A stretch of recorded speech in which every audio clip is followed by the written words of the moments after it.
ሰላም አለው ዛሬም ክብሩ ይስፋ። እግዚአብሔር አምላካችን የተመሰገነ ይሁን። ደስ ብሎኛል። ዛሬ ጠዋት እግዚአብሔር ከምኝታዬ ስነሳ አሜን አሜን ፕሬዝ ጋድ ስበራየው በቃ ኢየሱስ እጅ መጥቶ ሲነካኝ አለው። ከዛ ወዲህ የማይቋረጥ ደስታዬ በልቤ ውስጥ አለ።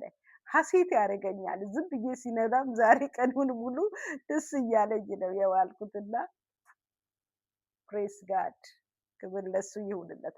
ሶ ዛሬ አንድ ታሪክ በገርጌስ ወይንም በገሊላ የሚኖር የአንድ ሰው ታሪክ ሼር ላርግላችሁ ብዬ ነው መጣው። የምታገኙት ማቴዎስ ወንጌል ምዕራፍ 5 ከቁጥር 1 እስከ 14 ድረስ ያለውን ታነቡታላችሁ። ያው ከዚህ በፊት ስለ ገሊላ ከተማ ነግሬያችኋለሁ። ሰለሞን እንደሸጠ ለአይዛብ እንደሸጠ ነግሬያችኋለሁ። በገሊላ ውስጥ የተወለዱ ሰዎች ወይንም ወጣቶች ለእብደት ይጋለጡ ነበረ።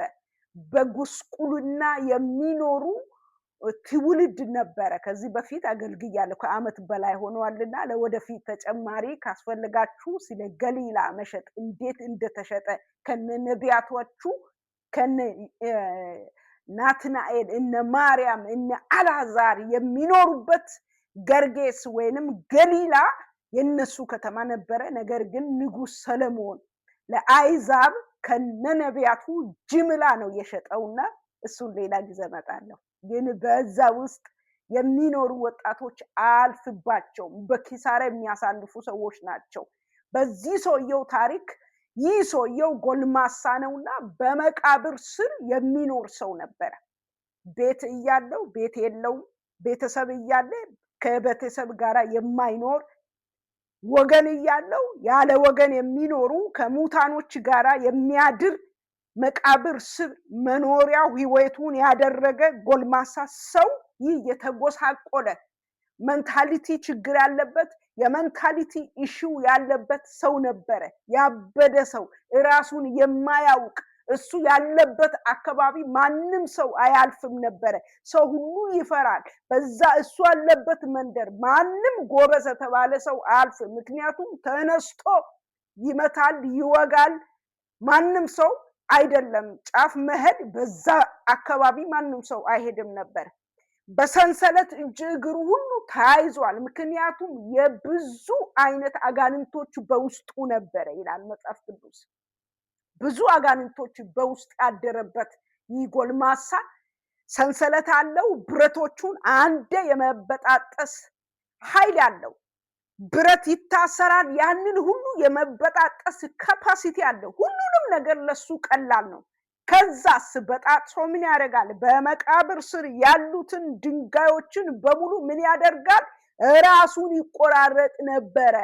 እንደ ብላዋ እንደ ሲለታማ ነገር አለ አይደለም? ላይክ እንደዛ በድንጋይ ሰውነቱን ይቆራርጥ ነበረ ይላል። የኔ ጌታ ኢየሱስ አባቴ ኢየሱስ ለምስኪኖች የማይተኛ ጌታ ወደ ገርጌስ ወደ ገሊላ ለመግባት ግድ ሆነበት። ለዚህ ወገን እያለው ያለ ወገን የሚኖር ቤት እያለው መቃብር ስር ቤቱን ያደረገውን ሰው እግዚአብሔር ወደዛ ለመሄድ ግድ ሆነበት። ታይም መጣበት። ሰዓቱ መጣ። ሰዓቱ ደረሰለት።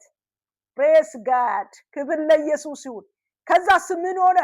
እዛ ሲደርስ ኢየሱስን አይቶ ብድግ ብሎ ነው ጸጉሩ ጨብረር ብሎ እንደዚህ ቆሟል። ለስንት ዓመታት ሙሉ በስቃይ የሚኖር ችግሩን ማንም ሊረዳ የማይችልበት እስራቱን ማንም ሊፈታ የማይችልበት ሰው ነበረ።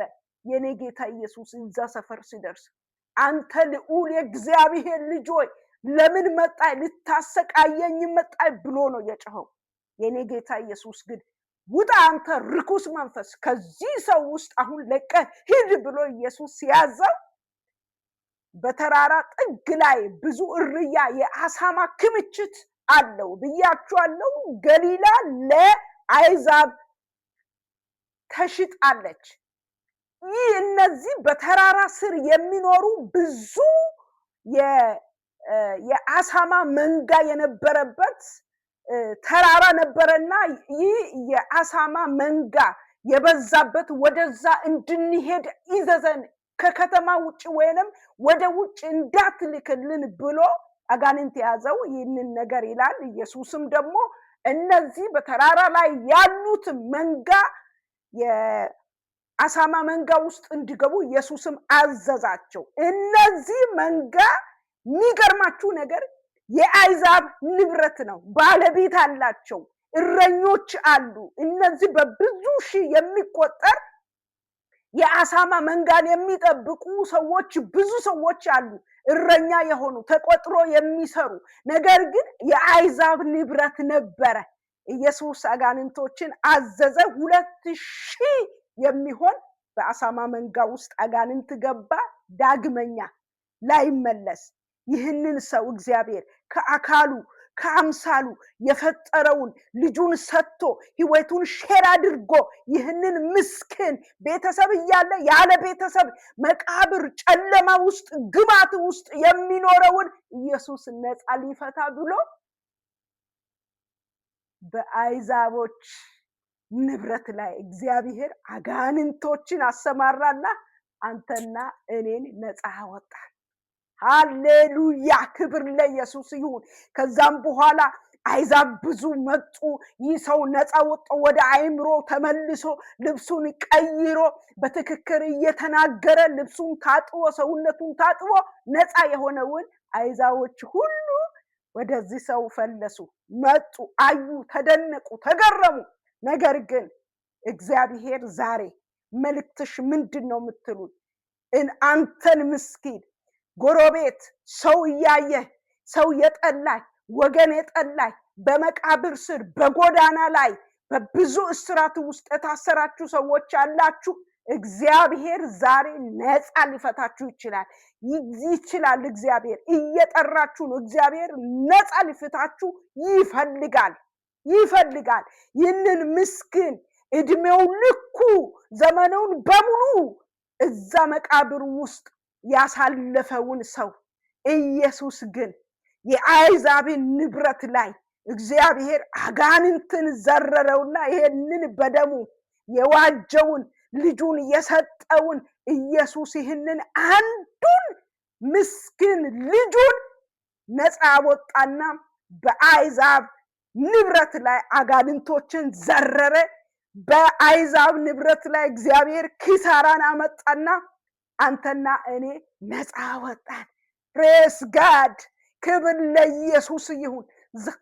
ዛሬ እምላችኋለሁ ወገኖች፣ ኢየሱስን ያሳሰበው በዛ ሰዓት ላይ አይዛቦች ደግሞ ፈሩ፣ ደነገጡና እባክህ ከተማችንን ለቀ ሂድ ያሉት ኢየሱስን ሂድ ያሉት። ያሳሰባቸው ስለ ምስኪኖች ሳይሆን ያሳሰባቸው ስለ ንብረታቸው ነበረ። ምክንያቱም 2000 የሚሆን የአሳማ መንጋ ወደ ጥልቅ ወደ ባህር እንደገባ ነው መጽሐፍ ቅዱሳችን የሚናገረው። ዛሬ ሀብታሞች፣ ዛሬ አይዛቦች ስለ የጠፋው ልጁ ሳይሆን ስለ ታሰረው ሰው ሳይሆን ስለ ንብረታቸው ያለቅሳል። የኔ አባቴ ግን ንብረታቸውን ከንቱ አድርጎ እግዚአብሔር ንብረታቸውን በትኖ አንተን ኃጢአተኛ ገዳዩን ኃጢአት የሰራኸውን አንተ በባህርህ የማትመቸውን ከመሬት ተነስቶ ኢየሱስ ሊያድንህ ይፈልጋል። ዛሬ እጠራችኋለሁ። በእንዲህ አይነት ህይወት ውስጥ የምትኖሩ አላችሁ፣ በዲፕሬሽን ውስጥ ያላችሁ፣ በዲስትራግል በሆነ ላይፍ ውስጥ የምትኖሩ ሰዎች አላችሁ። ከቤተሰብ ሸሽታችሁ በመቃብር ስር የምታድሩ ማደሪያችሁን እዛ ያደረጋችሁ በጎዳና ላይ ያላችሁ፣ በቃ ከእንግዲህ በኋላ ሰው አይወደኝም፣ ሰው አልሆንም፣ አልመችም፣ አረባም ያላችሁ አላችሁ። ዛሬም ኢየሱስ ይወዳችኋል። I tell you true today። በቃ እመኑኝ፣ ዛሬ እውነቱን እናገራችኋለሁ። ኢየሱስ ይወድሃል ወንድሜ። ኑ ወደ ኢየሱስ። የፈለከው ኃጢአት ስራ እግዚአብሔር አምላክ ዛሬ ነፃ ሊፈታ ነፃ ሊያደርግ ነፃ ያለ ዋጋ በቃ ሳትከፍል ነፃ ኢየሱስ ሊቀበል ይፈልጋል። ኑ ወደ ኢየሱስ። ዛሬም የኢየሱስ ክርስቶስ ደም ላንተ ትኩስ ናት። እግዚአብሔር ያንን ሰው የአይዛብን ንብረት በትኖ ክሳራ አስገብቶ አንተን ነፃ ሊያወጥ